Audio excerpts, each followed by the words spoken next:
کیا ہوتے ہیں معجزے؟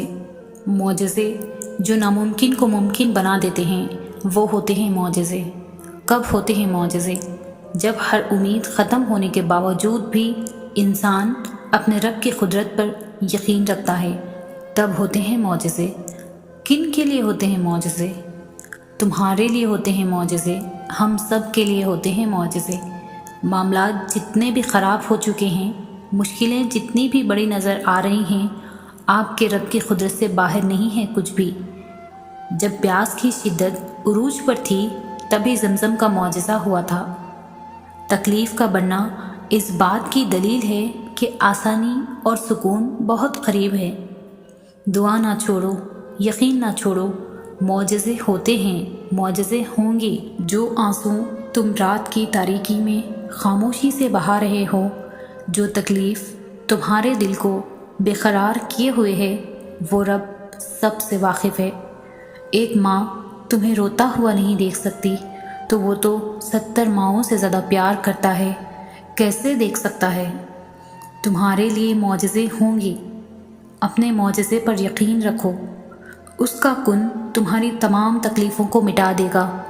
ایک روز یہ درد ختم ہو جائے گا، بس ابھی صبر کرنے کا وقت ہے۔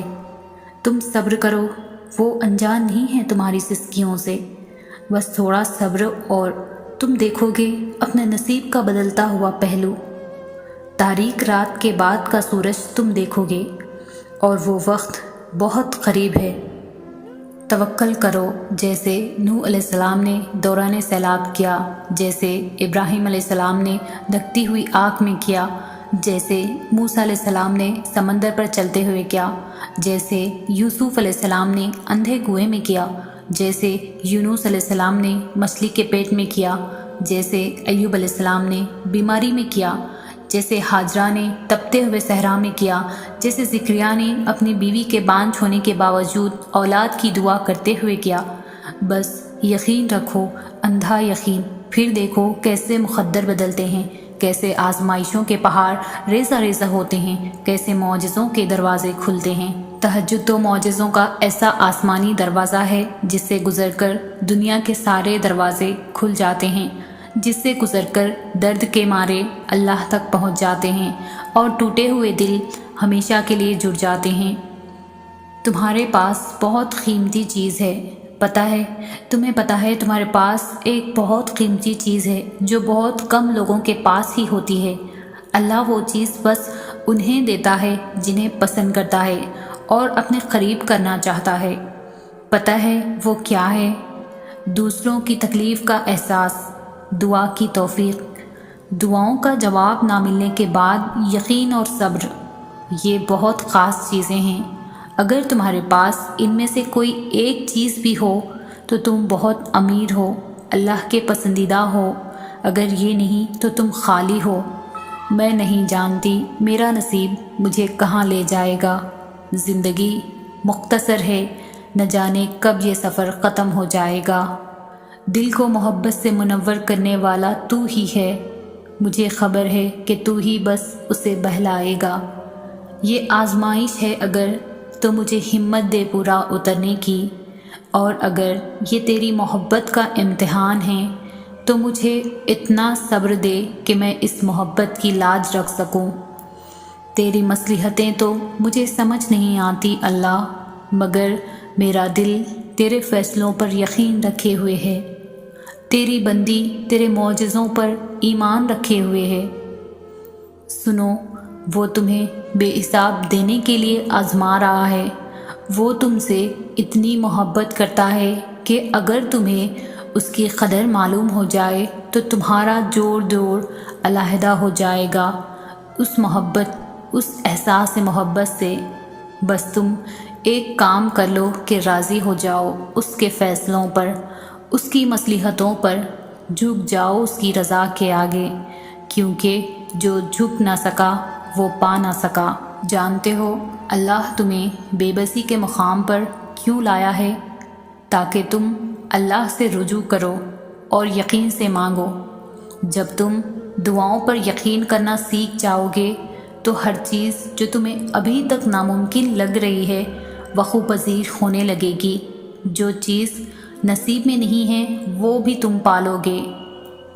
زندگی کے بہت سارے اسباق میں سے ایک سبق یہ بھی سیکھا ہے میں نے کہ جب ہم اللہ پر چھوڑ دیتے ہیں معاملہ تو وہ رب ایسی ایسی جگہوں سے نوازتا ہے کہ انسان حیرت زدہ ہو کر سوچتا ہے کہ یا اللہ میرے صبر کا اتنا اچھا صلہ۔ ہم لوگ یہ سوچنے لگ جاتے ہیں کہ جس نے برا کیا اس کے ساتھ کچھ ہوا ہی نہیں، یہ نہیں دیکھتے کہ اللہ ہمیں دنیا میں کیا کیا دے رہا ہے اس کے بدلے۔ اور جہاں تک بات ہے اگلے کے مکافات عمل کی تو وہ اللہ بہتر جانتا ہے کہ کب کس کو کیسے اور کیا سبق دینا ہے۔ صرف ایک بار دل بڑھا کر کے اپنا معاملہ اللہ پر چھوڑ کر دیکھیں۔ سورۃ الضحیٰ میں اللہ پاک فرماتے ہیں کہ نہ تو تیرے رب نے تجھے چھوڑا ہے اور نہ بیزار ہو گیا ہے، یعنی اللہ ہی تمہارا پہلا سہارا تھا اور اللہ ہی تمہارا آخری سہارا ہے۔ تم کتنے ہی گنہگار کیوں نہ ہو، کتنے ہی نافرمان کیوں نہ ہو، جب جب تم اسے پکارو گے تب وہ تمہاری پکار کا جواب دے گا۔ وہ تم سے ناراض نہیں ہے، نہ ہی اس نے تمہیں تنہا چھوڑا ہے، نہ وہ تم سے ناخوش ہے، بلکہ وہ تو تمہارے انتظار میں ہے کہ کب تم اس کی طرف لوٹ آؤ اور وہ تمہیں معاف کر دے۔ تم پلٹ آنے میں دیر کر دیتے ہو لیکن اللہ کبھی دیر نہیں کرتا، وہ تو بس تھام لیتا ہے اور رحم فرما دیتا ہے۔ اس پر یقین رکھو، اسی سے مانگو، اگرچہ دینے میں دیر ہو رہی ہے لیکن بہت جلد وہ تمہیں اتنا دے گا کہ تم راضی ہو جاؤ گے۔ اللہ تو محبتوں کا بادشاہ ہے، تو پھر جس نے خود محبت کو بنایا ہے اس کے لیے تمہاری محبت کو تمہیں واپس لوٹانا بھلا کیا مشکل؟ جس کے ایک گن نے اتنی کہانیاں مکمل کر دی، پھر کیسے تمہاری کہانی کو ادھورا رہنے دے سکتا ہے وہ؟ اس کا ایک نام الودود بھی ہے، یعنی دینے والا، پھر وہ کیسے تمہیں خالی ہاتھ واپس جانے دے سکتا ہے؟ جو بے زبان چونٹی کی خاموشی بھی نظر انداز نہیں کر سکتا، وہ تمہاری ہچکیاں لیتی ہوئی آواز کو کیسے انسنا کر سکتا ہے؟ بس وہی تو سنتا ہے، وہ سنے گا، ضرور سنے گا۔ زیادہ سوچنا انسان کو ختم کر دیتا ہے۔ بس دعا کرو اور سب کچھ اپنے رب العالمین پر چھوڑ دو، جو اتنی بڑی کائنات کو اپنے خوبصورت رنگوں سے بھر سکتا ہے۔ تو کیا اسے تم نظر نہیں آ رہے؟ کیا وہ تمہاری زندگی ایسے ہی بے رنگ رہنے دے گا؟ بس اپنے رب العالمین پر کامل یقین رکھو، انشاءاللہ وہ تمہاری زندگی بھی تمہارے پسندیدہ رنگوں سے بھر دے گا۔ یہ زندگی ہے، اس میں بہت سارے لفظ بولے جاتے ہیں، بہت سارے لفظ سننے پڑتے ہیں، بہت سارے لفظوں کے بہت سارے معنی ہوتے ہیں۔ لفظوں کو اکٹھا کر کے آپ انہیں سوچنے اور سمجھنے بیٹھ جائیں گے تو پھر زندگی نہیں گزار سکیں گے۔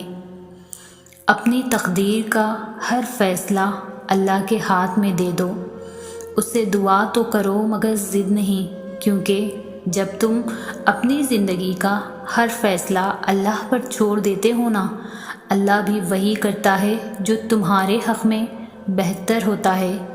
اسی لیے کہا گیا ہے کہ تم اپنی رضا کو اللہ کی رضا میں شامل کر لو، پھر دیکھنا وہ کس طرح اپنی رضا تمہاری رضا میں شامل کرتا ہے۔